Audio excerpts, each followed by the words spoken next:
I'm not even subscribed. Embarrassing. How could you not subscribe to it? I'm sorry. How are you not subscribed to it?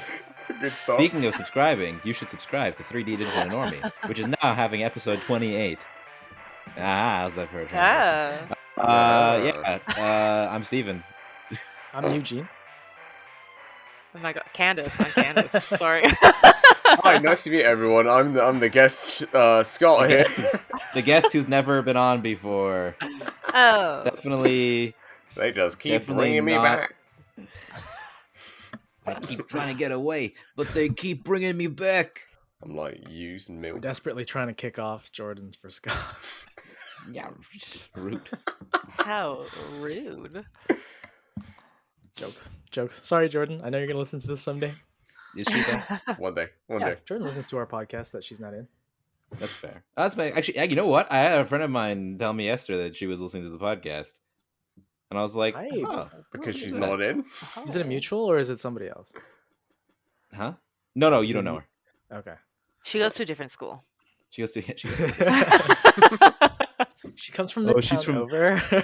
She's from America. Oh. Does my girlfriend know her? Does my fiance know her? Yeah, all Americans know each other. That's how it works. Yeah, actually. it's exactly. all Americans know each other. Just like all Asians are related. And you're in a very weird town. And I know the Queen of England because that's how that works as well. Of course. Except she's dead. So what? Don't worry about it. Pardon me. She's I missed some conspiracy episode. She's immortal. I feel like she must be getting pumped full of stem cells or something at this point, eh? Hey, she has access to things. She's the queen. She's in like one of those tanks full of like liquid that's holding. She's in a hyperbolic chamber. Yeah. How is a hyperbaric? Close enough. No, hyperbolic. That's I don't know. Hyperbolic means that it's a hyperbole. Is Candace frozen for anyone else? No, she's fine. You're all frozen for me. It's this good. is funny. Oh, you're just gonna see our faces. I'll just make a just pose. This is what Candace froze like for me. Oh, but I can't see it. That's a good look. That's a good look, I think, actually. I think that's my thumbnail right there. Oh, Eugene unfroze. You're moving. All right, everyone's moving again. You moved 2 frames. So sad. Before we started, we were talking about heights and just tall energy people, apparently. Right. So we're about to be put on blast. So let's start it off. Steven, how tall are you? 5'7.5". 5'7.5". I'm half is important, 5'6", and I swear I thought Steven was much taller than me. And then Candace, how tall are you? 5'5.5", because the half's important, right, Steven? Yes, the half's important. Which is the saddest thing. For the longest time, I was like, I swear Candace was taller than me, and I'm taller than her, which is just depressing. It's like we said before. Candace has tall person vibes. I don't know what why. it is. It's just partly we just haven't seen Candace for so many years now. Well, I haven't seen Candace. You guys could come here, but then we can. You know what I think it is? I feel like I don't know. Maybe Candace's like torso to like leg ratio. Candace just has good posture. That's true. Candace has good posture. Over. Oh I have terrible. I have terrible posture. You can ask anyone. My posture is just like my anterior pelvic tilt is so bad. I have my posture is good, but I have a very curvature to my spine. Yeah. But speaking of torso limbs, so that is one thing I was curious about, right? Is like sometimes people, if they just have longer, higher up hips, they look taller because you can see that their hip is longer than you, even though they're the same height or maybe even shorter. Because you're like, well, the legs because their hips are higher than yours. Or high-waisted pants. Like for me, I am literally like a T-Rex in the sense that like my torso is most of my body, and then I have these tiny T-Rex arms for reach. But then those legs, though. Oh, thank you. Thick boy. having short legs is actually a boon. That people don't think about because it's a boomer. Yeah, a boon. It means it's like a good thing. Oh, okay. I've never heard that. Welcome to the English dictionary that teaches that. Interesting. Can we clip that and make it a song? All right now. That's gonna be much harder to put to a jingle. Yeah. But I'll try. just feed it through some auto tune.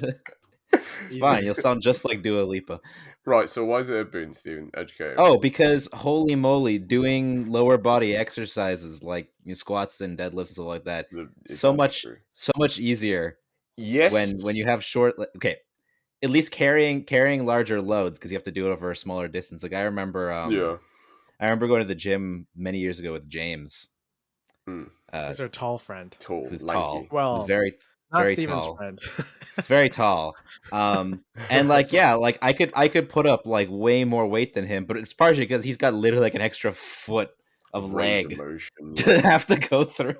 Yeah. That is true. It does very compact muscles. You will find like people just have to move differently. If I mean no shit, obviously, but like especially for exercising. But to be fair, for like a deadlift, like you end up a weird situation where the best thing is to have short as hell legs but long as hell arms, and not many people have that ratio. So for me, I'm like I have to go way too further down to grab it. Anyways. Moving onwards. I want to point out that my height wasn't asked, which means I'm towering over these guys. I mean, Eugene also has tall person energy because he's tall. It's true. I'm also just like 5'10", so yeah, which is like tall, especially for my people. Oh my god! See, and that's actually that's a funny thing though, because so for example, like all of my like not all of my students, like but students in the school, my students, will like they think that they call me short sometimes, right? And it's like okay, yes, compared to like maybe the average dude in Canada, yeah, I'm short, but like considering my background, like my cultural background, my height is very normal. Like Portuguese people are not very tall. I love the idea that Steven's in a classroom. The kid just goes, hey, teacher, you're short. And he goes, well, excuse me, according to my cultural background. If we look at these charts. He pulls up the whiteboard on wheels. I'm actually average height. You got it ready to go at all times. It's like one of those flip sheet things. It's just the first page has got one thing, second page another chart, third page another chart. Portugal, Greece, pie charts, bar graphs, line charts. Look, you gotta always back things up with those statistics. I mean this with the saddest admittance. I feel like anyone who's short knows more about height than most people, sadly. Because you just get weirdly obsessed about it as a kid as you start to go, shit, I just like stopped growing at the age of 12. Yeah. It's whatever you're the most insecure about, you notice the most on other people. Yeah. That's a thing, right? Like I don't really care about my height now at all that much. Yeah, big time. But when I was in high school, holy moly, I was super insecure about it. I was like, oh yeah, it's terrifying. Like when you're going through guys, when you go through puberty and then you just stop and you're like, what the hell is this? Come on. Girls start growing faster than the guys. So in like grade 6 and 7, we were like the tall people. Oh yeah, that's true. Do you guys remember? I'll put the name in the chat. Yeah, I think I know who you're talking about. She was so tall. That's what I was going to say. Yeah. 7. Yeah. Me and her were the tallest in like grade 5 and 6, and then everyone else grew. Oh. Yeah. All the guys were like, and then in like 2 years, we're like, except for me. Yeah. You frozen. You're like, oh no. Look, it was like Monopoly. Like it's board games. It's honestly, it's funny God, though. You guys finally unfroze me. Sorry. Hey. You can see people. Like I was thinking from the perspective of sports, how like the only sport that I am like a decent height for is like badminton. Why badminton? Because badminton, it's actually favorable to be like between like 5'6" and 5'9", because generally speaking, with your movement, you can get anywhere in the court fine. And like being very tall, the only thing being very tall is helpful for is smashing. I mean, because if you're really more slender too, though, like to have the advantage of being like smaller, you'd want to. You have a very you have a pretty thick frame, so that probably doesn't work in your advantage. No, it doesn't. Being thin also helps. So it's like my body type just doesn't work for almost any sport other than soccer. Actually, I mean, soccer, it's fine for. Also, just like powerlifting though. Yes, soccer and powerlifting. Except like, except if you get to like the really high, but like you've got 3 exercises, you got 3 lifts, and you're good for 2 of 3. So it just seems exactly pretty right. Good, If yeah, exactly right. Because like the only thing with powerlifting that's like at like a amateur / like regional kind of level, it like it's really really useful. But like obviously once you get to like world's strongest man level, then it's all like these guys are like 6'7", and like if you look at the guys like Thor Bjornsson and like Eddie, like Brian Shaw and stuff like that. Though, like that's with strongman. Like with powerlifting, like they have different weight divisions. So like totally. So you would be in your own division, you'd be fine. Yeah, basically. I mean, most like I would never, if I was in actual good shape, I would never be above like a 195, 200 pound category. Yeah. If I was also, actually in good shape. Strongman, to be fair, like anyone below 6 foot, like 8 isn't allowed. Basically, let's be real. Oh yeah, I mean, well, because you literally can't. Those guys, because the things that those guys have like the proportional frame that I do, but a foot taller, which is insane to me because it's like. Because I remember playing I remember playing intramurals against guys who were like 6'5", but their frame proportion wise was like they had like thinner shoulders than I did, and I was like, their hips are the size of your head. The hips are the size, literally. Yeah, their hips don't lie. Did you? I'm guessing I don't know if you saw it. Did you catch the FA Cup final yesterday, Scott? No. Scott was fucked up yesterday. Bro, it was. I was gonna say it was yesterday morning, but I guess it was yesterday evening or afternoon. Wait, what happened yesterday? For me or for Steven? For you. Oh yeah. I guess I can become a podcast segment. Yeah, you missed it a little bit early. You have to tell on the podcast. That's the rule. It's so I got invited out. So for context, everyone doesn't know. Obviously, I work in a gym. And one of the gym goers invited me to his birthday party, and Steven's got to go make sure he's not being stabbed right now. But in any case, I'll just keep continuing the story. So I went to this birthday party, and for context, not to sound like a baby, but I've straight up not really drank since graduation. Oh my. Which, for more context, I'm 25 now, and that was when I was 17. So yeah, that's like 7 or 8 years ago. Quite some years. Not necessarily because I have anything against alcohol or drinking or anyone who does partake in that. I just didn't have a reason to, and my one rule was I wouldn't drink unless I was invited out to like a party for drinking. I got to UK, went to uni or college, and then worked jobs and not enjoyed my coworkers. So I've never really been out until now. So basically, this person that I coach, I told them that, and was like, look, you're gonna have to be like my protector, for once, because I don't know what I'm doing. Spot me. The most intimidating thing I've ever had in my life as someone who doesn't drink was meeting this person that showed up with already a drink they were drinking, then bought like an actual full bottle of like wine, like a full-on bottle, and was like, yeah, it'll take me like 10 minutes to do this, and then also bought ciders, and this was all before even getting to the party. So then we got to the party. Yeah, so we got to the party, and I had, oh god, Jesus, I had 2 ciders, 2 gins, 2 beers that I don't know what they were. Love that. Probably cheap ones. Then they made me do roulette, like they had like an actual spinny. What was it called? Oh, like shot roulette or something? Shot roulette, yeah. Yeah, like they had like an actual board, like you have in like casinos where it spin around. I ended up having to do 6 shots.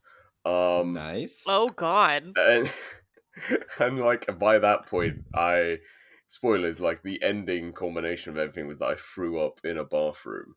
Yeah, not my bathroom. Did you eat any? Was there food there? Like, were yeah, you so eating? I was told this was a barbecue party, which is the main reason why I was like, sick, I'm down. I love eating. Yeah. I get there. Everyone is drinking. It's a sunny day. Most of the guys have their shirts off, and I'm like, where the barbecue at though? Well, I was like, mate, where's the barbecue? And he was like, oh, well, and this is the birthday guy. He was like, oh, well, we got raw patties there if you want to like start up and make yourself something. I was like, that's not how this works. Oh my god! So what? He's how like, you always get the food ready first. Because if you start drinking, then like you're done. You can't do anything else. Yeah. Like, so like, so making your guests here's the saddest thing for you. The saddest thing is like, and not to shit talk this friend's meat choices, but these were like the driest burgers I've ever had in my life. I was like, I guess I just won't eat. And I just were they homemade patties or were they?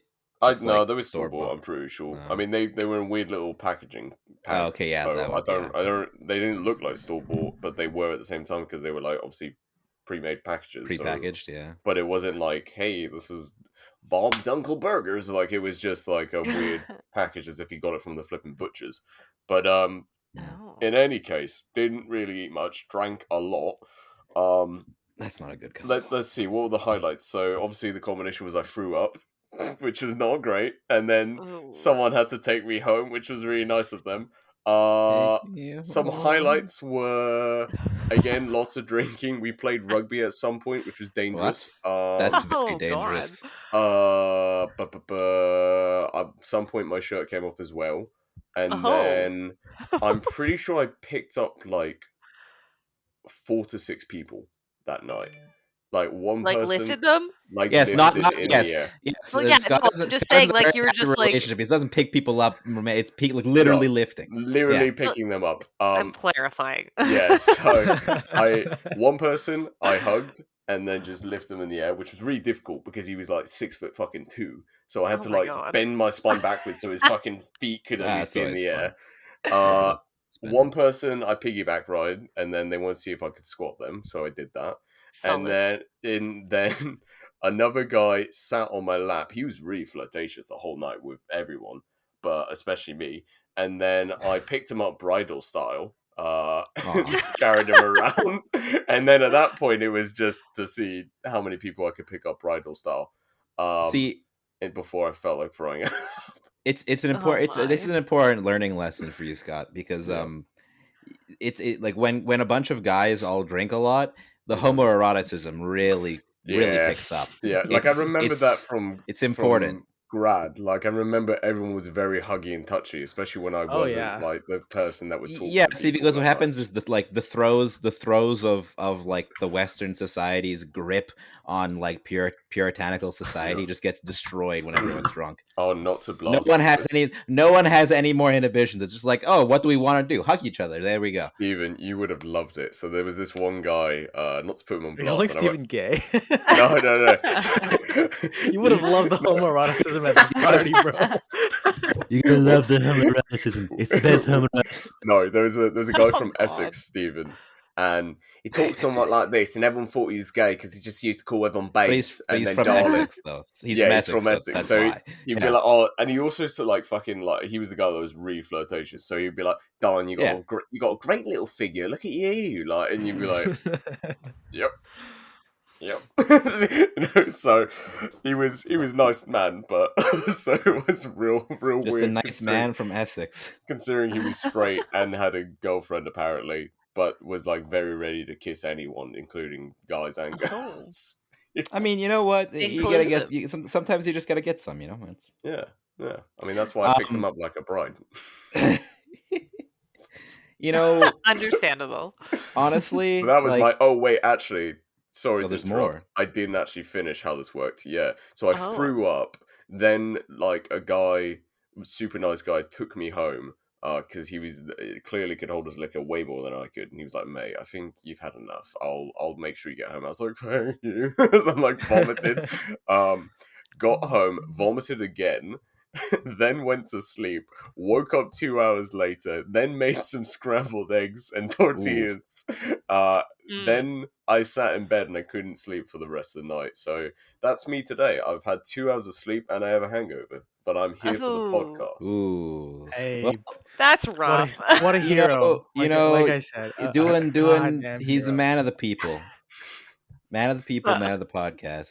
Jeez, it was something. If you're wondering why I got up for like a while ago, there's a knock on my door, and I was like, "Oh, I wonder what this is." People don't usually knock on my door. There's like something going on. We were worried you were gonna get stabbed. Well, it's like knock on like my door inside the apartment, right? So it's one of my roommates. And I literally opened the door, and then my one roommate, she was standing there with a bucket of those mini donuts from the fair because the fair's in town. Oh, she was what? She was like, "Do you want a mini donut?" And I was like, "Yes." She can come knock on my door too. I'm so jealous. I haven't had one of those in a very long time, so I know, because the fair doesn't come here anymore. Wait, really? I know. Yeah, they don't even go to. Not enough clientele there, you know. Well, it's actually probably worth it to stay in Prince George longer. It was that West Coast Amusements, right? Because it had been forever, and then it went to like Star something. It still is West Coast Amusements here. I know, but West Coast Amusement doesn't come over here anymore. Yeah, it was Star something sad. Amusements. And the carnies are even worse. I miss carnival food. Shooting Star Amusements, that's what it's called. Have you ever had what's it bloody called? It's an American dish. Corn dogs. I love corn dogs. You ever had corn dogs? Pogo sticks. Pogo sticks. Pogo sticks are pretty good. What's it called? It's like deep fried stuff. It literally is like they take like the donut batter and they just make like a spirally mess and then deep fry that. Funfetti? Is that what it's called? Wait, what is it? I've never heard of that. I've heard of funfetti before, but not. Wait, no, not funfetti. Sorry, funnel cake is. Oh, I haven't had funnel cake. Yeah, I mean, funnel cake is just like a. So good. It's just what, Steven? Can you? Oh my god. Steven's about to shit on your taste. Don't make fun of funnel cake, Steven. It's delicious.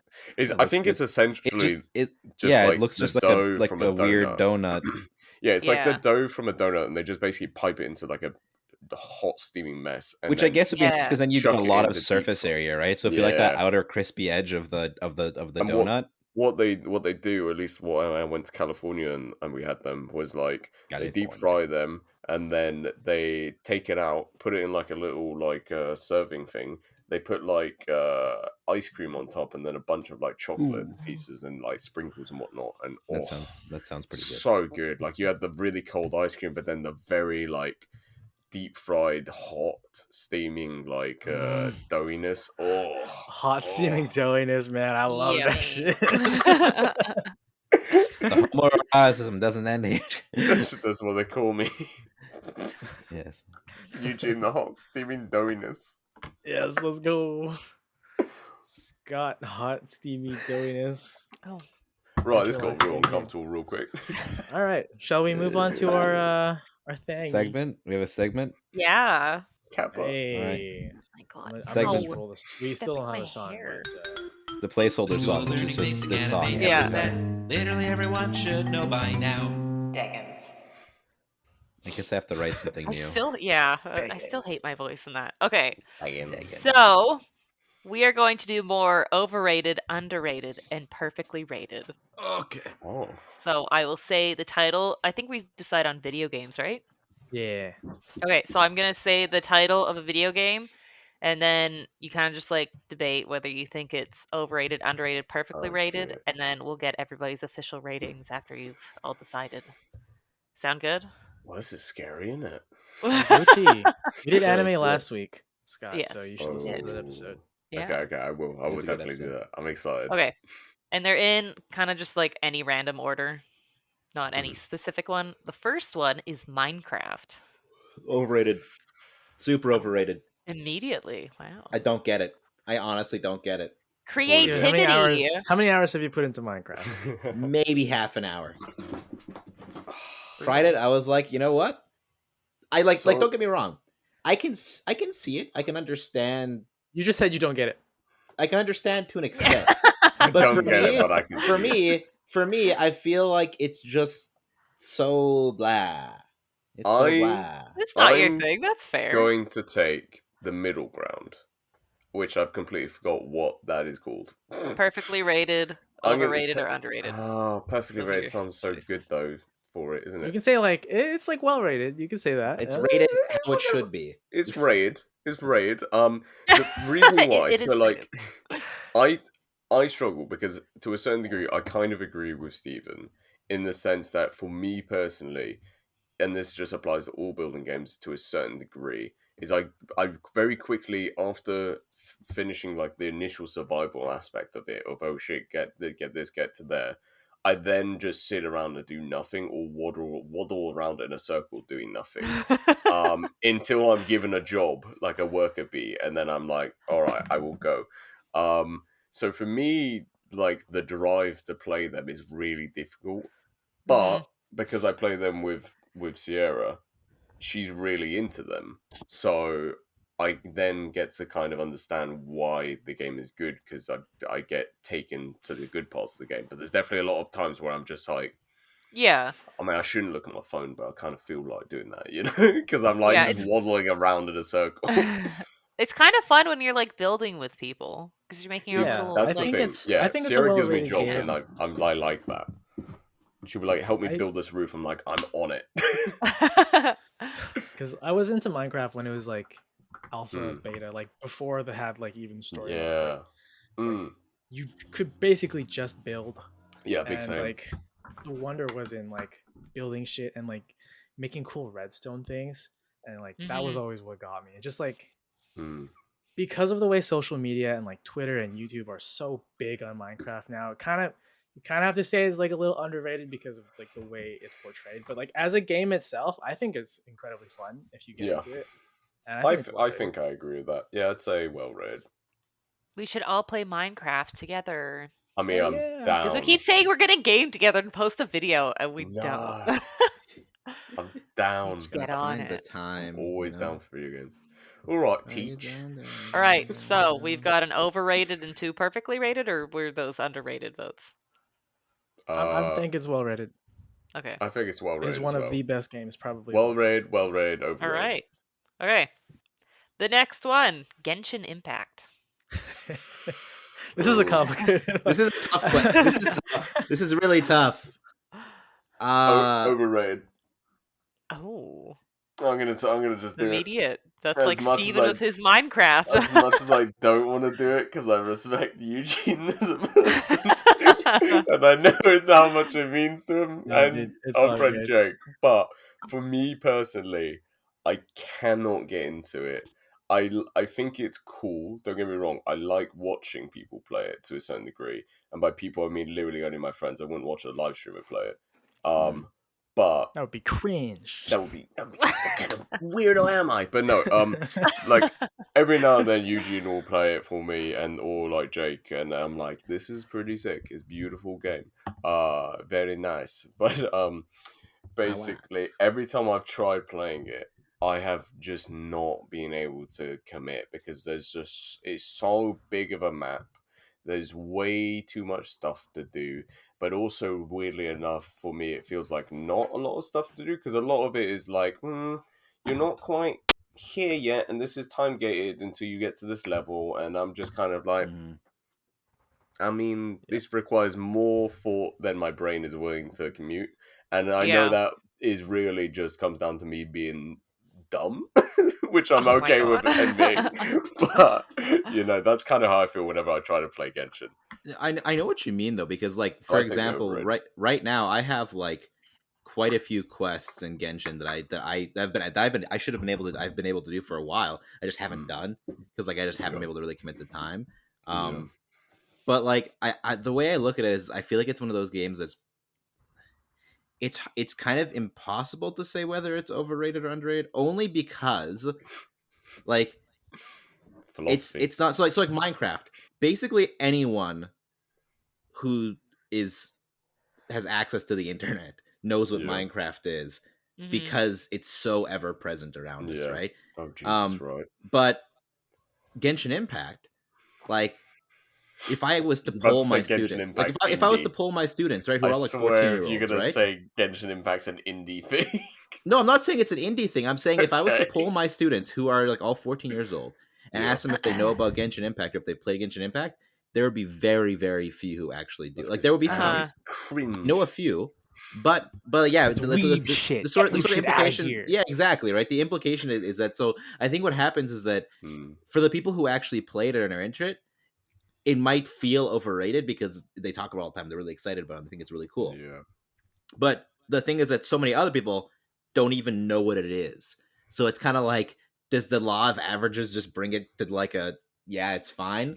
Like, I'm sure if you were like, considering the rating to be relevant to the people who don't care / don't know? I think the thing is, for you, how do you feel on it? How do I feel? Okay, that's no. I'm just trying to. I was just trying to think about it from like a greater scope of like society perspective of whether it's rated well. Yeah, that's what I was trying to think. Like we have this societal view, but it's much bigger in Asia than North America. Well, that's again, that's what I'm trying to say. Though I'm trying to say like from the perspective of a Westerner, that versus here, right? I would say that like it's probably. I sort of really don't like gacha. I think it's rated actually probably about right. Just because like it does a lot of things very well. I'll give it that. Yeah, 100%. It does some things not so well. But like when you consider that, like I think like when it first came out, I remember my first thought was like, oh, this is just like a Breath of the Wild clone. That's what it reminds me of. With weeb characters, right?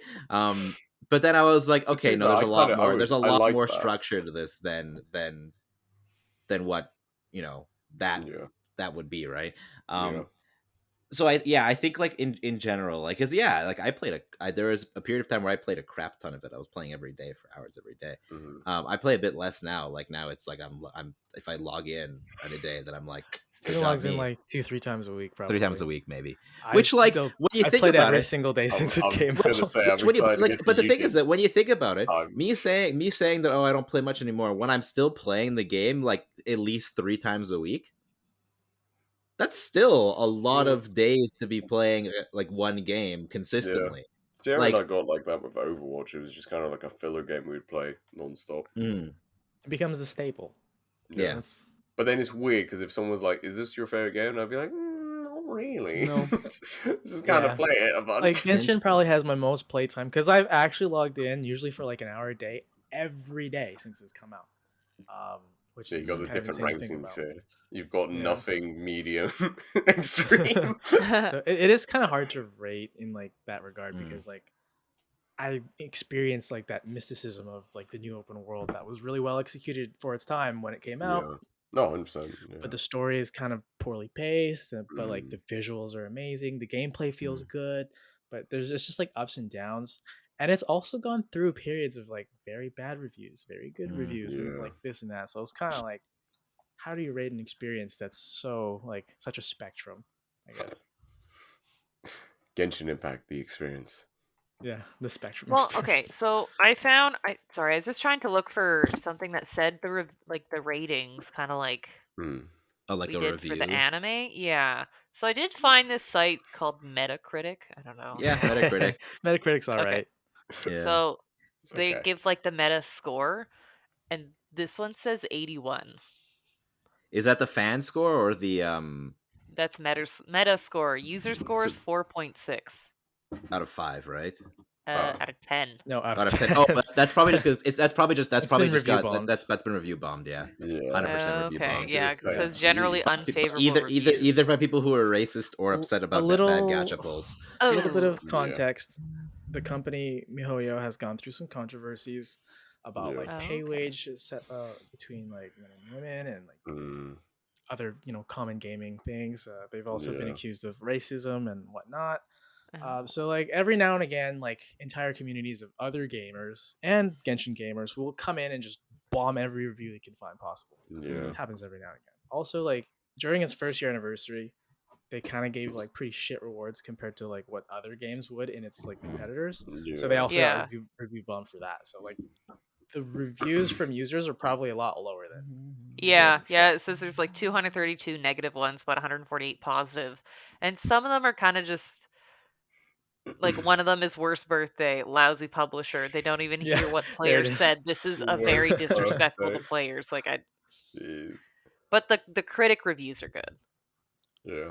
Yeah, probably because the critic reviews are probably focusing more on the actual game itself. It's the game rather than like the developers. Yeah. Or like the culture around the game when it comes to like gacha mechanics and stuff toxic. like that.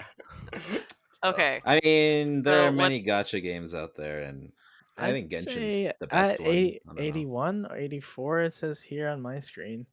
That's probably pretty good. It has its shortcomings. It's not a masterpiece by any means. It kind of sucks if you're an end game player now, but considering that considering that you can get to end game, etc., you can do basically everything free to play. It is pretty impressive. That is good too. As a gacha game, having the accessibility of becoming super strong free to play. True. I mean, it just takes long. That's the only thing you can't, the only thing you might struggle with free to play is if you like say Spiral Abyss, I'm a whoop your ass. No, that's the only thing you might struggle with free to play is getting all the stars on Spiral Abyss. Some people would. There are some people like. Don't get me wrong. Know how to build your characters, you will struggle. But people who care about being at that level, they do it. Or if you don't have the characters you need yet. Well, no, it's true. Like. If you don't have a good balance of like 5 stars and technically speaking, there's 4-star teams with like 1 5-star you can make that would be able to clear out large chunks, like almost the entire Spiral Abyss. But like, I mean, I remember when I was first playing and I like my entire team, like I just had like 3 pyro carries as my 5 stars for the first like however many months I played the game, and it was just Oh, also one thing, voice acting fucking dreadful. In English. English, Japanese, or like even Chinese, Korean. Yeah, Japanese is fantastic. Korean. Let's go. Japanese not just fine. They are top of the top. They have all the best English voice actors. So bad. You get people that are like the English Clee voice actor actually makes me want to die. This morning, Scott's evening, we were hanging out with Jake, our friend, and we were going like comparing English and Japanese like in game, going between streams, and like we showed Scott Clee, and Scott was like, "This was, oh my god, this is awful." I think the thing that got me was just the very difference in tone. Like even with a different language, you can tell someone's going to be talking more like this. And then you get the English, they're like, "Hey there, guys, how's it going?" Yeah. You're like, it's not quite the tone I thought was going to be translated to. But brutal. But yeah, all right. Shocking twist. The exact same scores, but different people. You've got me. I'd say it's overrated. Eugene, what was yours again? I think it's maybe a touch overrated, but like pretty well rated at that. Pretty well rated, and then pretty well rated for you, Stephen, right? Oh my god. Okay. Are we ready for the next well one? Rated by society. Okay. Societal game. All right, let's get the next game out. Okay. Fortnite. Elden Ring. Overrated. Overrated. It's so overrated. It's not even funny. Look, guys, you can watch a live Travis Scott concert in Fortnite. Woo! Hey, but now you can play as Naruto and Sasuke. Look. Here's the thing. If you asked me this a week ago, I would also be like super overrated. And I still think it is, to be fair, overrated. But I did start playing it.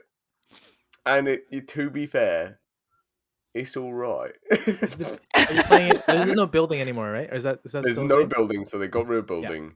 Yeah. Oh, they did? Without building, it's a much better game. It's just a Battle Royale now. Interesting. In every sense of the word. And there are, like, to be fair, there is a fun aspect of dropping, where are we dropping, boys? And then finding the different tiers of the weapons. Again, I don't think it's a super, super well-made game, and I'm still eternally mad at the concept of how it became a game.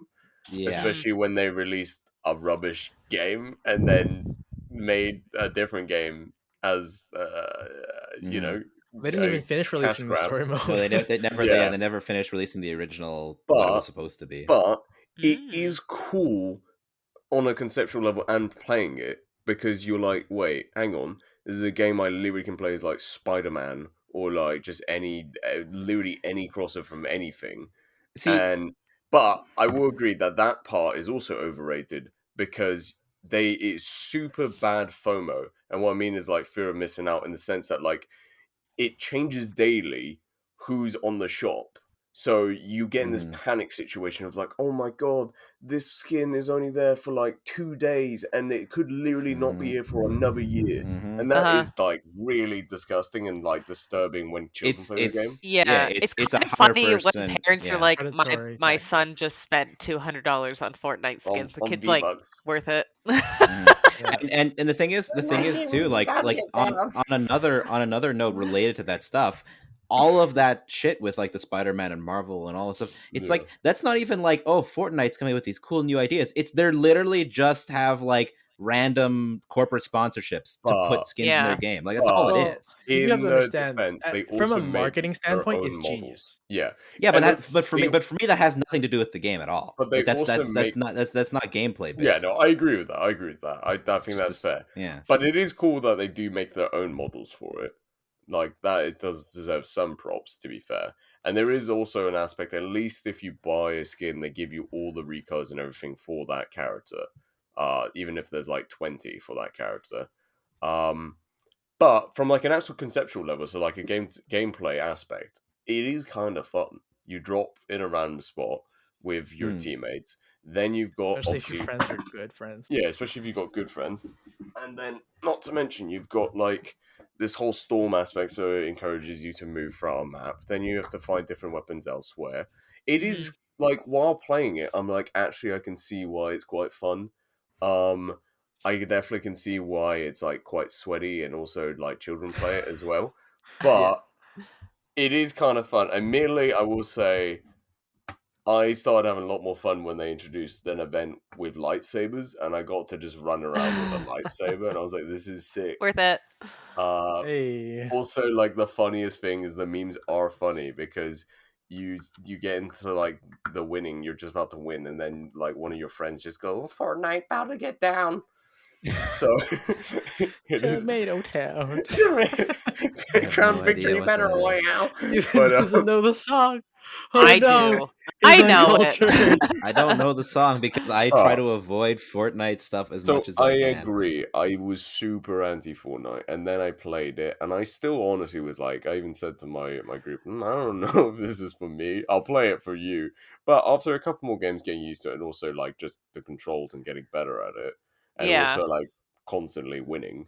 So is it an overrated vote, or what do you think you're? I think now I would say it's, but it is so overrated though. See, like from like a overrated doesn't necessarily mean bad though. Bad, it just means that It's just is it does it live up to the hype that it's given? Pretty much. I think it's really actually, like, as you play it and enjoy it with friends, I do think it's a good game in that aspect, but it's definitely overrated. I will say that. I'll give Steven that. I'm pretty much on Scott's train here. I think it can be like a great game if you have the right friend group. I'm fantastic.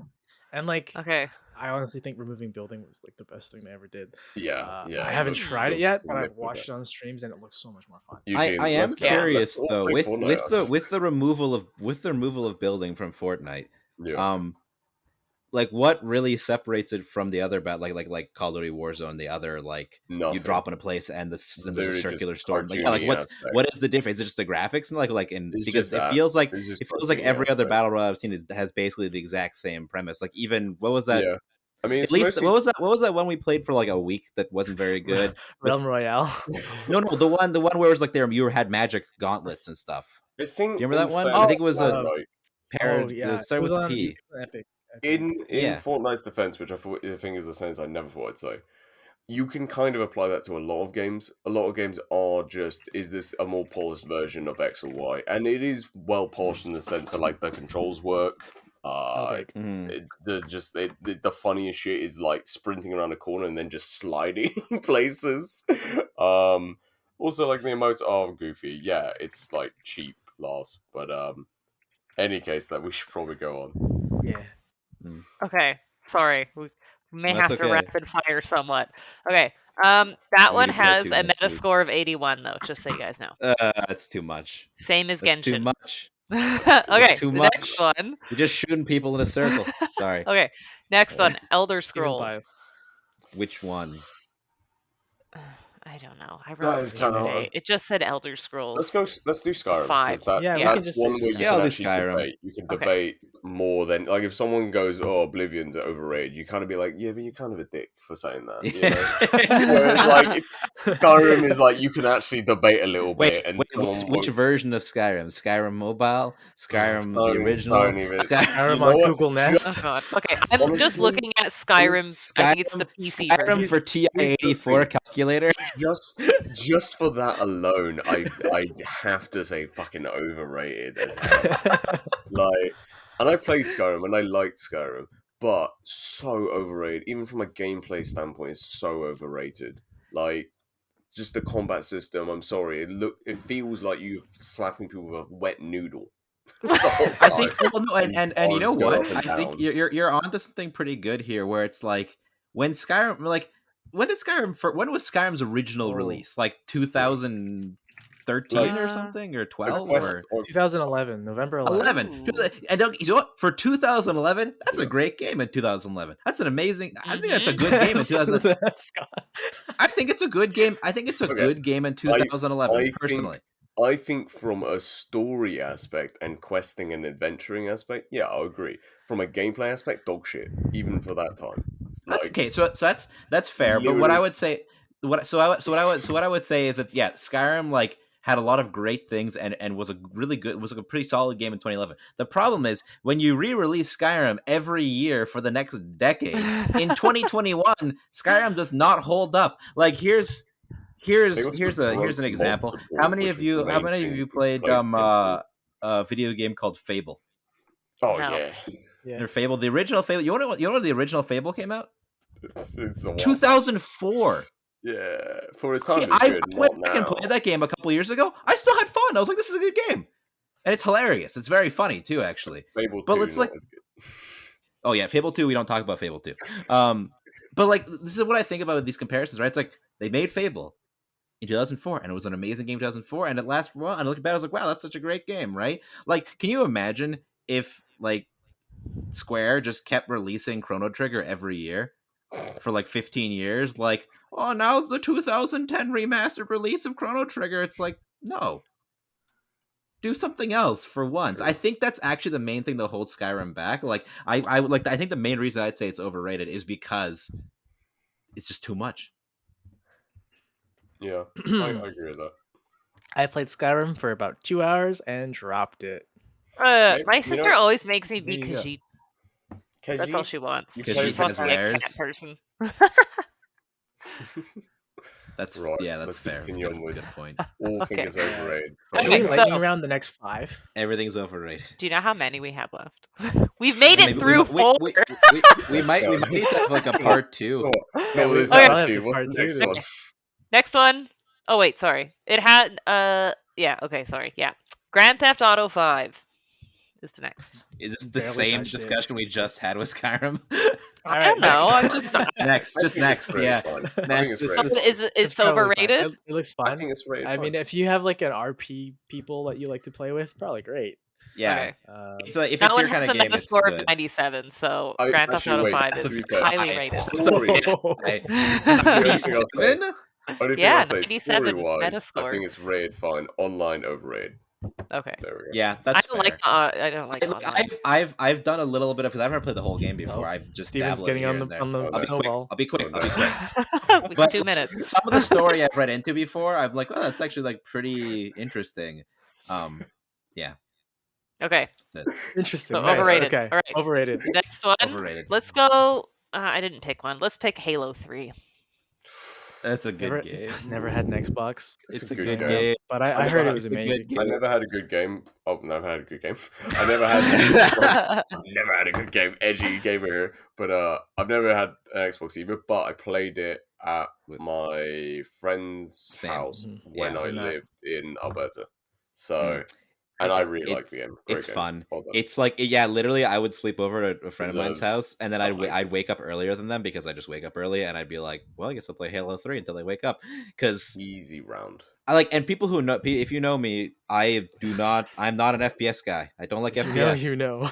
Yeah, big time. Halo 3 is fun. It's fun. It's a fun game. Okay. Anyway, it does have a Metascore of 94, if that helps with your overrated, underrated. It's Halo 3 is like a definitive game. It's a definitive game. Yeah. All right. Okay, so it's perfectly rated. Yeah. Perfectly rated. All right.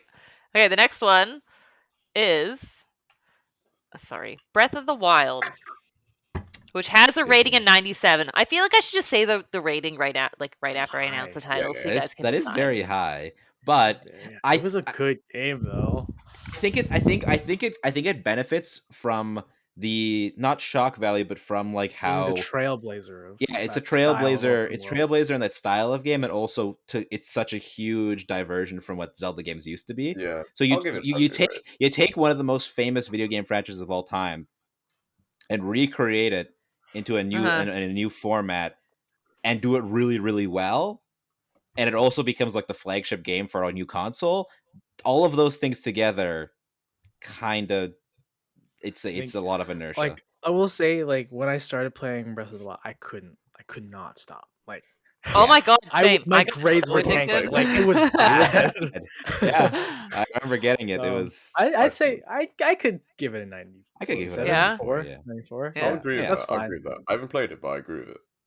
Okay, it ain't. Just watch Becky's video on it. It's hilarious. Yeah, exactly. That's what I did. Are we ready for the next one? Yes. You guys all decided? Let's just go over 1, 2, 3. Let's just say your rating. Well rated. One after the other. Well rated. Okay. The next one is Ocarina of Time, the one from the 90s. I can't remember what year it was out. 99, 98? No, it's and N64 it is titles. So.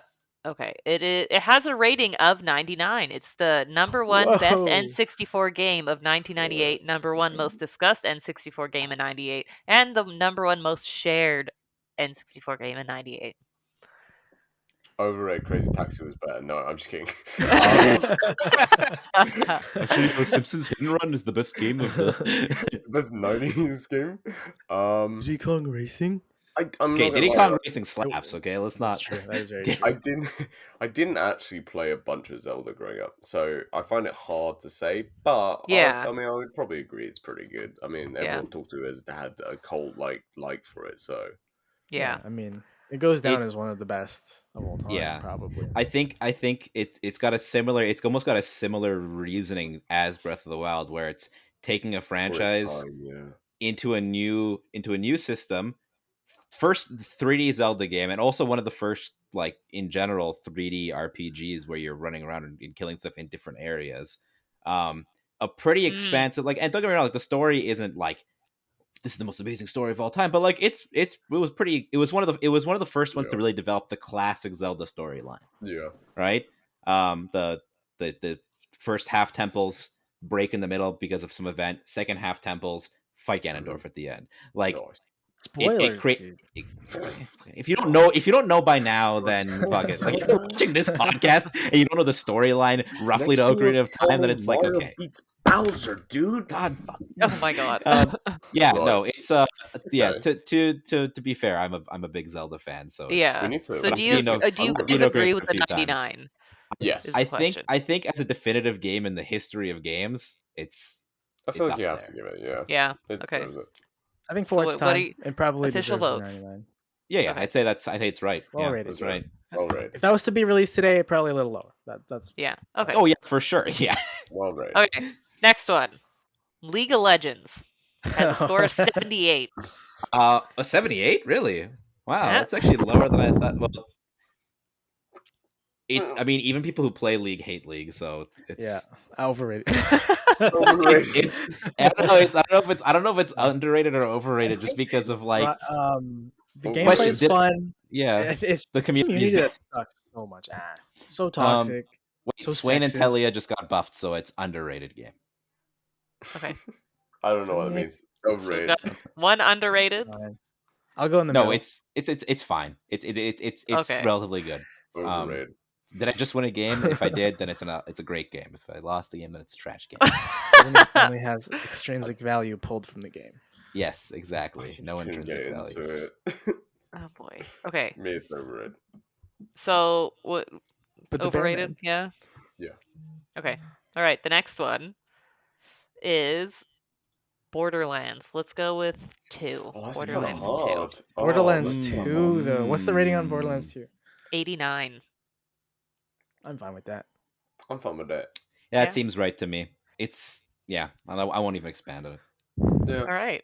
It's one of those weird games where you just kind of agree. It's not the best game. Yeah, it's just a solid game. Graphics are good. Music's good.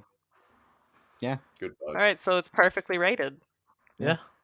All right. Next one. This is much better with the 2-minute time limit, I gotta say. Yeah. We're getting through way more. Way more efficient about this. Genshin, we're talking for like 25 minutes. Oh my god, I know. Okay, next one is Final Fantasy VII with score 92. The OG or like the It's PS4? VII is 7, right? It's just I'm counting. I'm not going to throw numerals. The cloud entry. But not the cloud version because that's bad. Yeah, we're talking like the PlayStation 97. Cannot comfortably say because I never played it. And the thing is, I know a lot of why people think it's amazing is the story. So that's not really fair for me to try and give it a rating. It was number 2 best PS1 game of 1997. That doesn't surprise me. I will fight on that though. Crash Bandicoot. Crash Bandicoot's really. I think I would say when it comes. Actually, Eugene, do you want to go first or? No, I just said I don't really know much about it. Oh, okay. All right. So I am inherently biased because I don't like the direction of Final Fantasy games started to go in after 7. Like 7 was, I think 7 was good. I think the problem that I have is that I don't really get the argument of Final Fantasy VII being so much higher rated than any other one because of story. Because in my mind, like there are like the prior Final Fantasies had like ridiculously intricate and insane stories. Like pure perspective, right? Like I played Final Fantasy VI, which is the last Super Nintendo entry, right? When I was playing that game, I was 120 hours in, and I was like 16. Like, so it wasn't like I was like a dumb 10-year-old trying to figure it out. I was 16 years old with the help of game facts. Like I was checking guides all the time. 120 hours in, I still had like half the game left. That game had so much in it. Like I was like, this is insane. Yeah, so it's like I think Final Fantasy VII, it's a good game. It's a really good game. I think sometimes it overshadows other games in the franchise that I think deserve more credit. I think it's fair. That's the only thing that's for you to add, and like that. I think you actually are valid saying it's overrated. Then in that case, because obviously you would know more. All right, it's so we got. All right. What are the rankings then? I don't know, and for me, just slightly over only because I think it takes too much. I think the others get like shafted. Get shafted because of it. Yeah. All right. Okay. I like the MMO. Also, Cloud just. I find the Cloud so annoying. Oh, like literally, you look at my big sword. It's like fuck you. Right, moving on. Next talk for 10 years about Cloud. Okay, so I just put Assassin's Creed. There's so many. My personal favorite one, like the first one that got me into it, was 2. But so we can either talk about 2 or Odyssey because I really like all of them. Love-hate relationship with it. I think 2 is underrated. Because I know that a is lot of people... the top one. That is Assassin's Creed 2. Sorry, is ranked. Is it it's got 89, but out of all the Assassin's Creed, I'm looking at Screen Rant. Number 1 is Assassin's Creed 2. All right, here's how we get way more controversial. Then Assassin's Creed Brotherhood after number 2, I think is underrated. Because people fucking hated that one. I'm Brotherhood? Sure. That's ranked number 2 right under Assassin's Creed 2. And then number 3 is Assassin's Creed Odyssey. Like, this is dog shit. Isn't Valhalla the worst rated, right? I feel like people now. Pretty sure Valhalla is Valhalla. Valhalla is number. Oh god. It was. Oh my god! I just saw it. Like people would like mixed on Valhalla. I feel like people were mostly good, but mixed. Okay, the worst one is like they had a DS game. Oh, yeah. Okay. Which, like, let's go like that was the worst game is Mario Paint. I'm just trying to find it. Here's the thing. I would say, like, jokes aside, from a review standpoint, I mean, probably perfectly fine. From like a gamer's talk about it standpoint, I do think it's kind of underrated. People meme a lot on Assassin's Creed because of the aspect where they've always re-released the games, which is true. They definitely declined in quality as they got just pumping out games. See, I still like the new ones. I think. Well, I haven't played the new ones, but I do think number 5. Sorry, I just found it. Last one I played was Black Flag, and I do think all the ones up to Black Flag were actually pretty good. You don't like Black Flag? I hate Black Flag. Black Flag is hate so good. Hate it. Really I do not like the ship Black Flag mechanics. is Don't I like really it. enjoy Black Flag. I hate sailing. There's nothing more fun for me than Black like Flag is amazing. when you go into that, like once you unlock the like content I signed up for. Like the dart the dart pipe that you unlock. Oh, I fucking love Black Flag. No, I don't like it. You know the like the dart shooter, like the dart pipe shooter thing you unlock. There's nothing more I love than like going through like a sneaking area and just being like, dart pipe.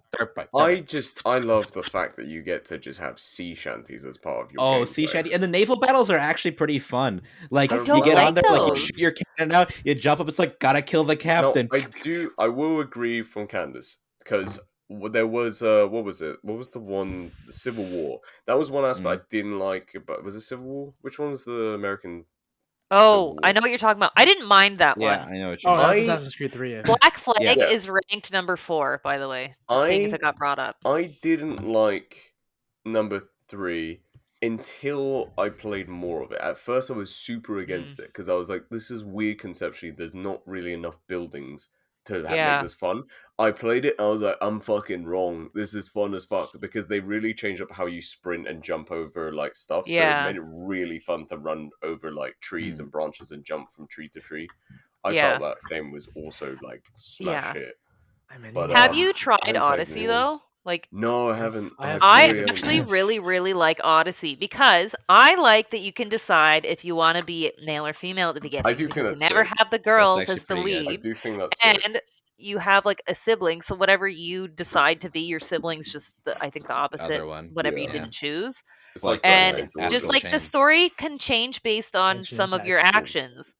I think Steven was just like the Greek part. Okay, I was going to say, for me, honestly, I never played it, but I really love it because I have a friend who plays it, and I asked him to see if they could go find something, and like you can actually go to like where my great grandfather was born on this like random.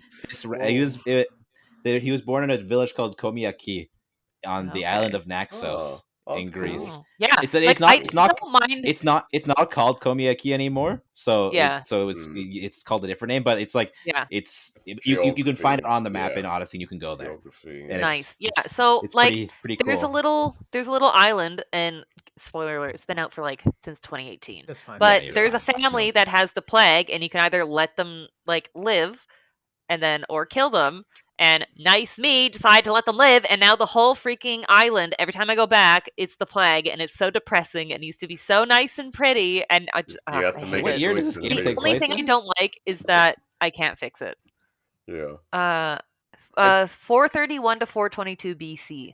What was the plague doing in an island in Greece in 430 BC? It might not have been the plague. It's just some disease. It was like I used to be plague. I used to be obsessed with. So like Candace, the reason why I haven't played it is because I used to be obsessed with those games to the point where I was like, I have to get every fucking in all the games, and there is a bit of collective with Assassin's Creed sometimes. As soon as they had one bad game, which was the Unity one, I was like, sweet. Oh my god. I'm fucking out. I'm like, I don't want to play them because it's a good enough reason for me not to be so absorbed in these games. See, I try to finish the story of one before I let myself get the next one. So I haven't gotten Valhalla, which is really good because now it's like half price on Amazon because it's old. It's so really good. I was going to make myself finish Origin, but I couldn't because I really want to try Odyssey, and Odyssey's just so good. So like, there's also like a cult that you're trying to take down. So now that I'm done the story, I still have so much to do because there's a bunch of stuff for like trying to take down the cult and finding the members, and you have to be a certain level to get them. I mean this in the nicest way because it's really nice to see you excited about a game, but it was hilarious that there was like, we should probably do a 2-minute rule, which I think is amazing. I'm sorry. Assassin's Creed comes up, you're like, let's fucking go. Here's we the talked essay. about like 6 games. Yeah, no, I was mostly taking the piss because like we did it for so long. I know. Yeah. I just love Assassin's Creed. I really need to play. I actually really agree. I really need to play the new rating one. wise. I'm confused. I'm I didn't probably expect the it to be least high. opinionated about this. What's y'all's ratings? Which one? Did we decide on one game, or are we going for the whole series? Let's just do the franchise.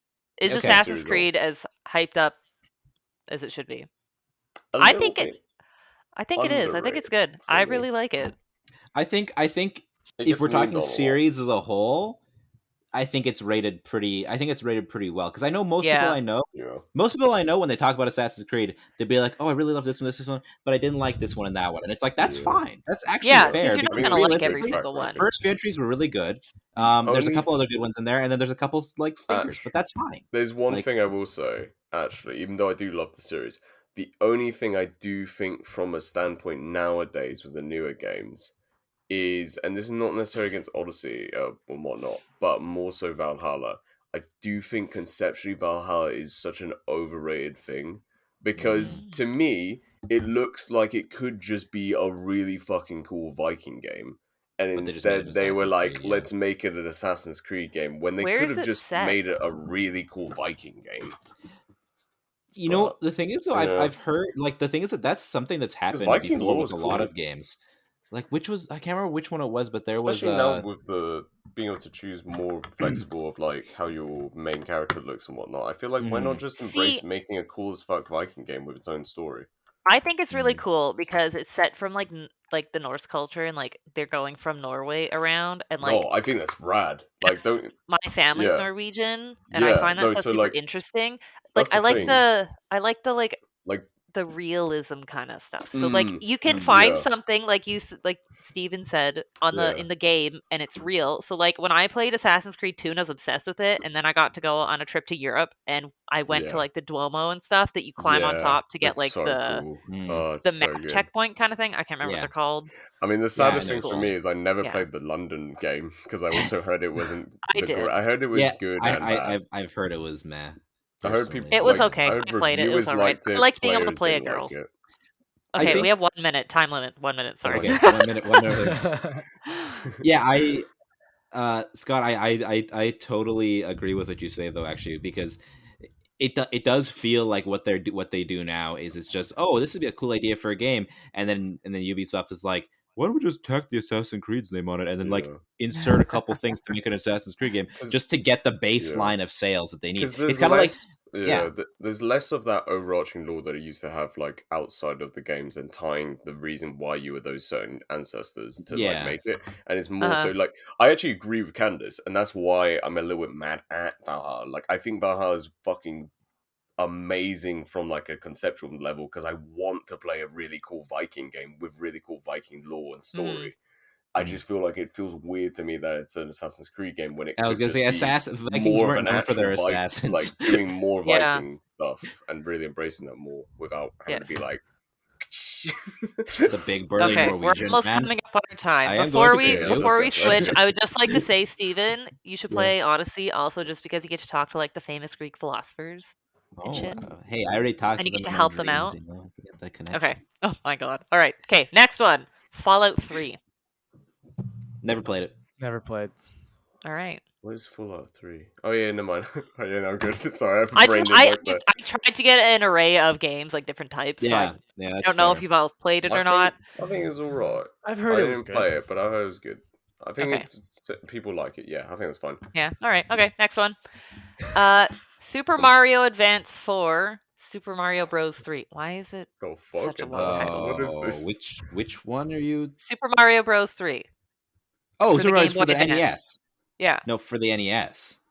I'm looking at Game Boy Advance version. Oh, like that. Pretty sure I played this on the Game Boy. I mean, they probably had a Game Boy Advance release of it, but it originally came out on the NES, which is where I've played it a billion times. Oh, okay. I played Super Mario. I remember having 3 for my Game Boy. I don't know what its Metacritic rating is, but 94. Whatever I was gonna say, whatever the Metacritic rating is, it's too low. I agree with that. Because Super Mario Bros. 3 is franchise defining. My grandma had an NES. I played the crap out of that game. The Tanuki suit first showed up in that game. I'm just saying. The Tanuki suit. So many good songs. It's literally. Actually, no. Serious. I'm not. No joke though. I think Super Mario Bros. 3 deserves to be in the upper 90s. Okay. So you think it's well rated? I think it's well rated. I mean, 94. I'd say that's fine. All right. I'd say it's fine. Yeah, but I'd say the only thing. Like, for example, you know how every like overworld Mario game has a thing. You go into like level 1, and we beat that. Like, you go to that map and you go to the next one. That was the first game to ever do that. It was the first game in general to ever do that, because all side scroller games is just, you finish level, black screen, 1, 2, and you go to next thing. So I'm just saying it's like a perfect game. Okay. So I think we all agree. Yeah. All right. Next one. Yeah. Let's Sims. just leave this one alone. I think it's good. Sims is amazing. I think it's pretty good. I had an issue with Sims though. One issue. Okay. Where I would tell my Sim to put his fucking plate away in the sink, and he just never does it. Oh my god, my Sims leave plates everywhere, and then they get mad that their house is dirty, and they keep putting them on shelves where if I tell them to pick it up, they cannot get to it because it's all of a sudden too high, but they can put it there. I'm manually queuing them. It's enraging. Put the dish away, and then they just don't do it, and then I'm like, okay, game's bugged, I'm done. Yeah, everything they cook too, they put on the freaking coffee table. I'm on Eugene's. I think it's rated well. It's great. I love Sims. But like, we're talking specifically about Sims, just like the regular Sims, not like Sim City or Sim. Yeah, we're talking about the Sims. Those are totally different things. Yeah. Okay. Good. Because I was gonna say those things are amazing. These Sims. But I love Sims. But these Sims, I think these Sims, for what it is, does a very good job. Yeah. Sims 3 was rated 86. Sims 4 only has. With the AI, that's probably a bit overrated. Yeah. Sims 4 only has a 70. Experience though, it's supposed to struggle. I just love The Sims. I've spent too much money on real packs. Life, yeah. It's not good. That's actually the one thing I would say is really bad about Sims, is that like all those expansion packs that are like 30, I love them. There's so much cool stuff. You got to get the bundles. The original microtransactions. They go on sale for like $5 like every. Exactly. Like, I got all the game for $7. That being said, Eugene, even if you were to like get everything on sale, it's still going to cost you like $200 Canadian dollars. Well, maybe I don't know if there's that many packs. Is there? Oh, there are. I bought 2 bundles and I spent too much money. Okay, so I think are we all agreeing that it's rated fine? Like it's rated fine. I think 85. I think it's a little overrated. Should be coded better. Okay. Yeah, I agree with that. As a programmer, should be coded better. Yeah, I agree with that. Next one. We're just going kind of because I know there's a lot of them for every year. We're going to just FIFA. Overrated. FIFA 20 has a 79, FIFA 18 has an 84 Metascore rating, and FIFA 20 Legacy Edition only has a 43. FIFA 20 Legacy Edition should have a 0 Metacritic rating. Oh. Any FIFA Legacy Edition should have a 0 Metacritic rating because they're literally reskins of the prior game that they decided to sell for $40-$50. Overrated game. It's don't get me wrong. I have hundreds and hundreds of hours in FIFA. I do. I can vouch. I love playing FIFA. I really enjoy it a lot. However, just because of the way the the direction they've put. Also, speaking of which, we should probably have to put an asterisk here. EA lost their exclusive deal with FIFA to have the FIFA name in there, so it's gonna be called EA Soccer or something, whatever. ESC. Yeah, they had 30 years with them, and now they're done because I don't know. So rubbish with them. All right. It's so, which is honestly good because they were overrated. Yeah. It's overrated. Oh, overrated. All right. Okay. Yeah. Next one. Football Manager. That's a game.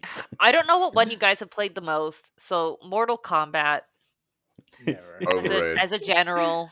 I played it a couple times and it's okay. I don't know. It's a fighting game. I don't like it as a fighting game. I think the controls are. It's overrated. Okay, Mortal Kombat 11 has an 88. XL is 85. X is 83. If So you it's want some it's controversy, like all of them, mid they're to all. high 80s. if you I'd want say some other than the first few ones, maybe when they tried, it's overrated. if you want Okay. some controversy, Overrated, Street Fighter is a better game. Play like an adult. Actually, I'm on Soul board. Calibur is the best fighting Okay. game. No, actually, jokes aside, Marvel vs. Capcom is legit the best. Let's go on. BlazBlue, actually God. the best. Actually, Okay, Persona next 4 one, are we Arena. ready? Yeah, Next actually, one. worse. It's a good game. Super Smash Bros. Which Oh, one? perfect. So good. Ultimate All has a that doesn't even 93. matter. For Wii U Yeah. has a 92. Brawl has a 93, and Melee Melee. has a 92. Melee's Yeah, underrated. Brawl's overrated. The rest are fine. I actually like exactly. Brawl. I like Brawl. I do like But Brawl. I'm also one of those weird people. Does I also Brawl deserve more than 92? no. I think No, for me, no, in my he's a very opinion, good point. 92's high for past Brawl. the original, because the original, I mean, obviously had issues because it's an old game. But like Uh-huh. Melee, Brawl, 4, and Ultimate all deserve to be in the 90s. Brawl I don't like somewhere in So- there because they're all great games. Brawl So didn't have perfectly a single rated. bad game. I think Pretty much. Ultimate falls short only because its net coding is terrible. Yeah, you can't play online. that's just a Nintendo thing. Yeah, Yeah. some Nintendo I think games do it. Eugene summed it up really well. Honestly, I agree 100% with Eugene. Yeah, Okay. that's actually So very true. what that was an overrated I kind said of? Ultimate's overrated, Melee's underrated. Yeah. The other Okay. two are fine. All right. Perfect. Okay. Mario Kart 8. Oh, Deluxe. Beautiful game. Great game. It's a Great game. 92. Really good. Underrated. Really good, actually. Oh, that's I was- underrated. Oh, it should be high 90s. Oh, it should be like 95. It should- Mario Kart 8 Deluxe Mario is Kart. the pinnacle of Mario Kart. It is the pinnacle. It is the pinnacle of Mario Kart experience. The soundtrack is insane. The Dolphin Shoals saxophone solo is Look. I think you mean the Mario Kart lick. the Mario Kart lick. Yeah, it's true. As someone who does not like racing games, to be honest, and I missed Mario Kart Double Dash, where I got to not have to control driving, and my older brother would drive for me. I felt like that was the pinnacle of Mario Kart Actually, game. people do really like Double Dash. It was fucking sick. So like we'd play on the hardest difficulty where the AI cheated, and we'd be so in control, and we'd be like, my brother would be like, okay, don't attack that way because I'm gonna go for this turn. It was the pinnacle of cooperation, and I felt like I missed that. Missed that it's gone. Yeah, Double Dash is obviously like it's a very unique element. I'd say Mario Kart 8 Deluxe is a more pure racing game though. Yeah. So it's Compared to underrated, Double you Dash. guys think? I think it's a little bit. I think like Okay. just I don't think it deserves 98, but I could see it 95-ish being would be. 95. There's a reason why Oh, they it's haven't made a fun. new Mario Kart in such a long time. It's because it's just you can't beat it really. Yeah. Okay. The next one, we're kind of going. There's so many of them that I don't know which one to pick, and I don't know how many. If you've played just them, go I mean, for it. just We'll- Call we'll- of we'll- Duty. You could also just like Oh, throw Call out some overrated. games as Overrated. well. Super All of overrated. them. Was Okay. Call of Duty. I really liked World at War and World War II, just because I find Every that time release in the period last very decade has been interesting. meh. I think Black Ops 1 and 2 I liked. I liked Modern Warfare 2 because the online was fun as fuck. I hated the community, but it was just fun. Imbalanced, but fun. What about zombies though? Did you play zombies? I was never a zombies guy. Oh, I Zombies like is pretty zombies. good. Me No, too. I spent hated a lot of zombies because time they on terrified zombies. me. I got nightmares about the zombies. Oh no. That was bad. I played the zombies in Black Ops 4, but like I never had like friends of mine who had Black I Ops didn't 4. like So it was Yeah, kinda the only zombies. zombies one I played a decent amount was the one where there's the bus driver. I like the World robot at bus War driver. one. Oh, okay. Which one is that? I don't know. Is that I can't remember We're not because I Call of played it Duty at Jordan's people house here. all the time. That's all. Probably World at War was. then. I think Yeah. it's Black Ops, right? I think don't know. the three I of us think- played I it don't- before. might have think been it's Black Black Ops Ops. 1. Even. Yeah, I think Huh? it is Yeah, Black we Ops. played. Yeah, we played before. Yeah. Yeah. Okay. So, but yeah. it's pretty much generally overrated, right? Generally You're thinking? overrated, I think it's Yeah. generally over. I think its Okay. player base is kind of in. Okay, sorry, it's Unsufferable. overrated. It's overrated in North America, Okay. is what I'd say. Because Yeah. Call of Duty games aren't nearly as popular in the rest of the world. Yeah. I mean, Yeah. in Europe to an extent they are, but Yeah, like definitely, in Asia, Call of Duty is not very popular. Yeah. Yeah. Okay. It's not, Um, yeah. Sorry, not to rush you guys. We got 7 just know it's- seven yeah. left. I was gonna so say, somewhat trying to... approaching the let's go, 90 let's go. minutes, so... Okay, Yeah. next one is Overwatch. With a 91 rating. See, What? That's overrated. It's not 91. Come on. It depends on the time period of the game. Was it that meta where everyone was playing tank server was? No, just not meta-wise. Just like when Blizzard cared. Yeah, just...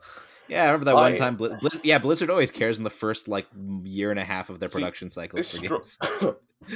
I struggle with this, right? Like, because we were talking about this earlier. Is like, it's a game where I struggle because I played a bunch of it, but I also like, I wouldn't say it's my favorite game in the world. But I think from a mechanics wise, I think it's perfectly made. I think it does what it set out to do. Is the balancing in the greatest with meta wise as the meta shift? No, but like from a standpoint of the characters and like them choosing the abilities and making up the characters, I think it's if we leave the developers who sucked out of it, I think it's a great game. I enjoyed Overwatch for hundreds of hours. I wish I could enjoy it again. But it's fun at the time. I think Overwatch is the kind of game for me because I only played maybe about 20 hours of it. Yeah. You also just need a team to play with. That's exactly what I was gonna say. I find playing it solo was awful. I hated playing it solo. But with friends, it's the same as Valorant for me actually. Yeah. I think you're weirdly gonna have that in team-based games, aren't you? Yeah, but I don't know. Yeah. So what was our ratings? What was I think 91's still a little too high. 91? 91 seems a little bit high. I'm gonna say perfectly rated. Okay, so there's one. Like, are we putting on the same? That's putting on the same level as Melee. It's almost. I think it should be in between these two. I'm in between these guys. Okay, so it's like I feel like 88 would be good. Overrated. I feel like 88, 89. Like very slightly overrated, just because I do love the game. But. Okay, all right. The next one is Spyro. Instant classic, 100%. There's Year of the Dragon is rated 91, and the Reignited Trilogy, which I actually have and I play for the nostalgia because I used to play it all the time at my friend's house on his PlayStation because I didn't have the game. You know what? Here's a little Easter egg for Spyro 82, games. though. There was one Spyro game where if you got a pirated copy, the code could tell. Oh, I remember. And it like did things in the game that like kind of barred you from progressing nicely. So like you couldn't get certain items or like this or that or like things were missing. And when you got to the final boss, you could play it. And when you beat it, the game deleted everything. What? Yeah. That's cool. Pretty awesome, actually. That's kind of cool. That's perfect honestly game. That alone 100 on Metacritic deserved. I will say underrated. It deserves that. That's just genius. It's absolute genius. I will say, yes. I'll be the controversial one here. You're not gonna like me. I think it's overrated. Oh shit! As a kid, when I played Spyro, I just did not like it. Like I liked it because I was like, cool dragon. But also a lot of times I got fucking lost in the game. I didn't know what I was doing, which is also fair to me because I'm a child. But I do feel like the game doesn't fucking tell you where to go, what to do. There's like a little arrow above his head, wasn't there? I mean, there probably was. I'm just not a very perceptive person. I would get bored very quickly with Spyro. That's so I think it's a little overrated. Okay, so two underrated and an overrated. I think like gameplay wise, I would probably get a little bored because. Yeah, that's what I mean. It's an old game. It was that's when I don't know, technology wasn't like intricate gaming. 3D. It also I feel like it's one of those nostalgia things too, right? Yeah. Like if you have nostalgia for it, it's probably gonna go a little bit higher up. Yeah. All right, next one. I think it's good. Apex Legends has an 88. I've never played it. I've never played it. I've played a bit. I enjoy it with my friends that play.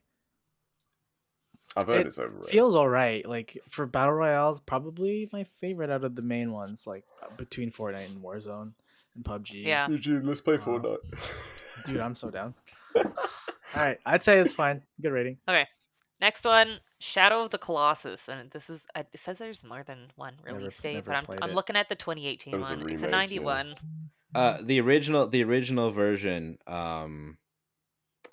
I've never actually played it, but I've seen like playthroughs / I know the soundtrack very well. Oh, so good, so good. The soundtrack is incredible. Soundtrack alone makes me. And also just the gameplay. Perfect. It just looks really impressive from a perspective of like it was always like I always had a wish list of games I wish I could play, but I couldn't because I didn't have the system for it.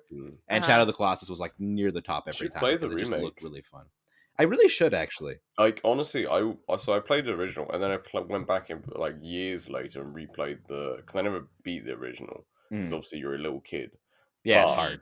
I replayed I played the remake, not necessarily like the remake that Bluepoint did, which I've heard is amazing. But I played the re-HD version of the original, and even for like dated, I was like, this game is absolutely beautiful from like a story aspect. But also like I am super biased to stories that are like a little bit more archaic and just beautiful in its own way, like Dark Souls. So take what you will, but the fucking music was so good. Do you think what are your overrated, underrated, perfectly rated? I think it's underrated. I think even though I would think say it's amazing already. It's a tough one because you can only play it once, though, is an issue. Yeah, that's I think the problem is that everyone I know who knows about the game and like has like at least been able to like see the game itself and experience it to an extent, like it's like, oh, it's a great game, it's an amazing game. Yeah, but it just wasn't played as much as I think it probably deserved to be. Yeah, that's why I would say underrated. All right. Next one is The Last of Us, which has a rating of 95. Part 2 has a 93. Never played it. Also never played. I didn't either, but I watched people play it, and it looked really cool and pretty. I played the first one, really liked it. I haven't played the second one because it just looks so overrated. Which is kind of sad. Also, like I heard, like the story's pretty bad in the second one. I heard the ratings did fall off for the second one. Yeah, that's only what I heard. I don't know why those opinions even exist. It's essentially just because they took one, not to spoil too much for anyone who wants to try it out for themselves, because I think it's worth doing it for yourself. But it's essentially, in my opinion, they took like badass character, changed their like actual like their viewpoints halfway through to get like essentially, not to sound bad, but it's like the equivalent of like, and this is probably more spoiler territory without actual examples, but it's the equivalent of like if John Wick like in the movie was like, I'm real mad about my dog and my wife, goes like through a killing spree, and then at the end is like, yeah, but like I'm just gonna like chill and like just I decide revenge is not for me. I'm like, what? That would be pretty brutal. That's kind of how I felt from what I've heard. I was like, I don't want to play that. Also, like, they just took another character that was like really important to the story and just like chucked him to the fucking side. Sucks. That's annoying.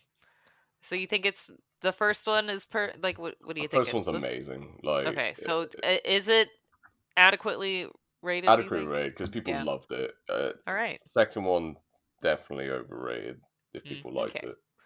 All right. Next one is Red Dead Redemption. The first one has a rating 95. The second one is a 97. I actually really like number 2. I've been playing it. Yeah, I think that's pretty good. The first one's underrated. Then I think the first one was so good. I've never played the second one. I really want to. I've heard it's really good. I'm in the middle of it. I keep binging and then stopping, but I really like it while I'm binging it. Oh, the first one was so good. I really liked the first one. And I felt like the character as well was so good. So I definitely eventually want to get the second one because I've heard it's really good. I think I would go underrated and then probably deserve would be my rating. Yeah. I never played the first, but I played through a decent amount of the second, and I think that's well rated. Red Dead 2 is fantastic. I like it. I think it's good. All right, there we go. Okay. And the last one, I don't know if you guys have played it. Yeah, we actually made it through. We made it. Same timing as last time. Yeah, Metal Gear Solid, the series. Which so underrated. Yeah. Okay, 5 is rated 95. 4 Guns of the Patriots is 94. Yep. 2 Sons of Liberty is a 96, and the first Metal Gear Solid is a 94. So 3 Snake Eater is yeah. 91. Sorry, I missed one. Yeah. So those are all incredibly high. I still say super underrated. However, if you take Hideo Kojima, the developer, and I do like the guy, but Hideo Kojima as a developer is super overrated. The series Metal Gear Solid, however, super underrated, if that makes any sense. And I mean that in the sense of... Tell me you didn't like the one where Norman Reedus is carrying a baby around on his back? I didn't... You didn't like that one? Surprised, I didn't like Norman Reedus and the Funky Fetus. But, What? the name of the game, Norman Reedus and the Funky That Fetus. That is 100% the title of this podcast, Norman Reedus and the Funky Fetus. That's great. Oh boy. It's definitely not an original. Oh, it makes my job finding a clip for Twitter 1,000 times easier. But, I was like, oh man, what's a good clip for this? In any case, I do honestly feel like Hideo Kojima is super... Like, and again, I like the guy, and I think he's cool, but I do think it's like, as soon as Metal Gear, like, the series ended, and he started making other games, people were like, oh, we kept talking about him being like the best developer in the world. He's kind of not. It's just Metal Gear as a series is probably one of the best series just from a conceptual level. Super underrated. It's a situation where like he really had an amazing thing going there. But when he went, I wonder if what happened is when he went out on his own, if there was just no one around to like be like, maybe that's not a good idea. Right, like because obviously there's still like in stuff he does he's now. Very it's like, big brain.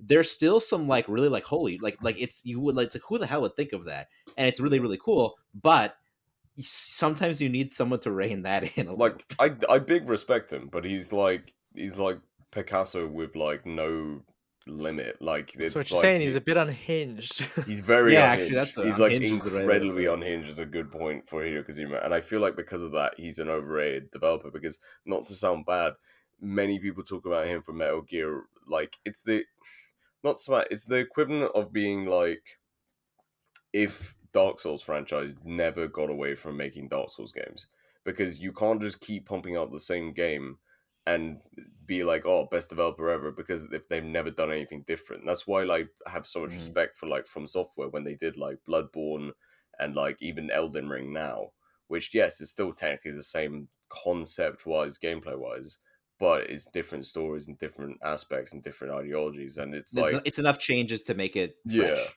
Right. Especially like Bloodborne. Bloodborne is such a good game. But like with Metal Gear Rising, I feel like it's super unrated. But then Hideo Kojima, everyone's like, he's the world's greatest developer. It's so good. And then he like, it's just the series is really good. All right. So do you think it's perfectly rated, underrated? Underrated, I say. What you feeling? I feel like it suffers from a similar thing of as Shadow of the Colossus, where it's a really really great game that's underplayed. Yeah. Not enough people play Metal Gear. Like, most people know about it, but haven't played it. I haven't played it. That was fun. We made it through. I want to add a little bonus game because I need to gush with Scott about this. Oh, yes. Okay. Let's go. I know what this is. But Elden Ring. Elden Ring is so deserved of the praise right now. 99. 99. What does it have on Metacritic? I'm gonna look that up. Sorry. But here's the thing: like Eugene's played the previous games, couldn't jive, and then played Elden Ring. He's like, chef's kiss. Yeah, my first Souls like, period, and I still love the shit out of that game. It's so good. It's just so unique. Like, it's a 96. Underrated. Easily underrated. A little underrated. It could use a couple more points, I think. Could use a couple more points. I mean, is it the best game ever?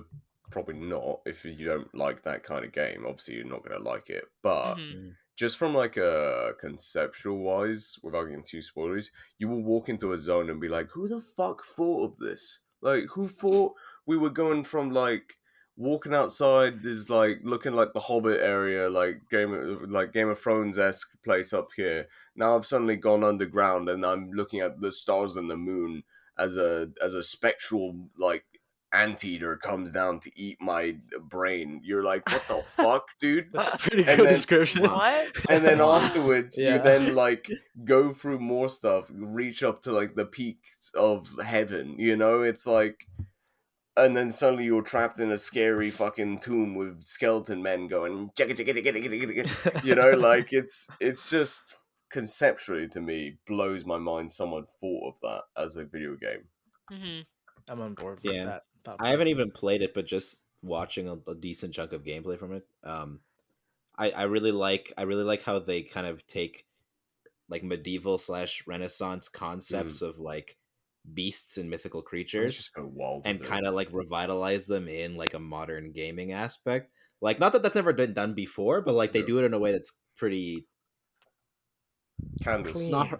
There are these like weird little alien men that live in a swamp and they run around with clubs, and when they attack you, they do cartwheels to attack you. And that's genius. They do cartwheels and then spikes come out of their body. And then cartwheeling on the spikes. And then you go to a capital city where there's little weird circular men with no legs, snowmen with little arms, and they're going like this with a trumpet, going. And the trumpets make little bubbles that fuck your shit up. Oh boy, it's a good game. It's fun. Every time I hit a new area, I was always like, "Whoa!" Like you're like, "What? Like this is happening?" Yeah. Oh man. First game in a long time where I was just like blown away from the scope. I have to put in 150 hours straight. Like that was. Yeah. I'm 170 hours. I still haven't beat the game. Yeah, I'm 130. That's 40, the only drawback I would say from the game, but I do love it for this reason. Is the game's fucking big. It's a little too big sometimes, but really enjoyable. Anyways, that was a cheap little way to gush about Elden Ring at the end. All right. Well, we made it through.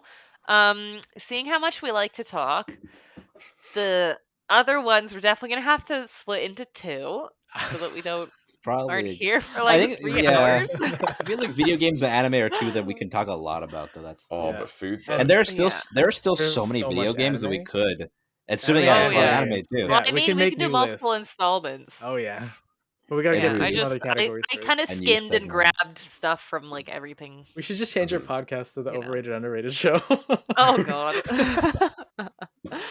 I'm looking at the Sims stuff, and people keep saying that the fourth one is like the worst one. Why? Why is there so much Sims 4 I think it's because they took out a bunch of systems that people liked. Well, yeah, I noticed that the base game doesn't have cars and stuff like it did before. But like it looks so nice and I don't know. I mean, it does look way prettier. Let's be real, right? Especially also, it says all the Sims 4 stuff is bad, but Sims 2 and 3 are perfection. I don't know about that. My first experience I have Sims with 3, but I kind of like Sims 4 more. Maybe that's because I'm binging it right now. But I set the house on fire, and then the husband drowned in the pond, and I was really sad. It was very traumatizing as a child, and I didn't play any more of The Sims after that. Oh my god. Okay, so when I was playing, I bought the interior decorator expansion pack. And I was in the house, just renovating and asking the parents what they want. Their baby got taken away. Like, the baby needs to be fed or it'll be taken away. And then someone just walked in and took the baby away. It disappeared before I could renovate. Go fucking get your baby. Right. And I think I talked about the creepy child. I think last week, didn't I? That's horrifying. Horrifying. And another one, there's the goth family that are standard in The Sims. I was renovating, and then all of a sudden, I go to reveal the living room, but my sim kept canceling, and I was like, what the hell's going on? I look, the front door is gone. The front door has just disappeared. It somehow deleted it without me touching it, and there's an urn of Mortimer Goth, the dad, just where the door should be. This podcast should just be I don't know when he died. Details her Sims playthrough. Yeah. It's just a Sims podcast now. Funniest concept is 3 humans and a sim. It's just like a grandmother from Brooklyn plays The Sims, details how it's going.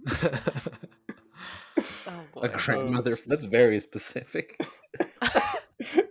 So that was the Goth family. It's Hey, the it's Goths. And their unfortunate. son, I don't he know was when born with really long arms. Yeah, there it is. Like, hey, so my one of my Sims children's too, like, grew up into a teenager, and then his goth kid, his best friend, was still a child, so I like cheated and like aged him up, and then I had to go back to work on the house, and somehow the mother's pregnant again, but there's no dad. So Oh no.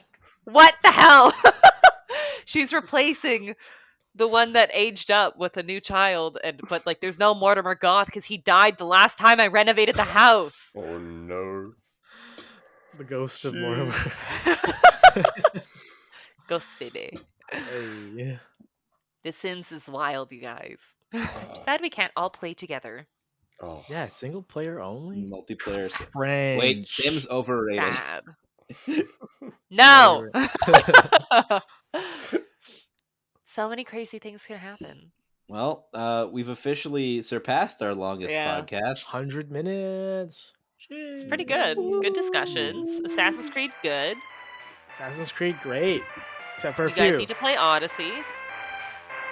I played Mario Odyssey. It's good. You gotta play it. All right, guys. Whoever hasn't have Thanks for watching. That's the whole outro. to. Yeah.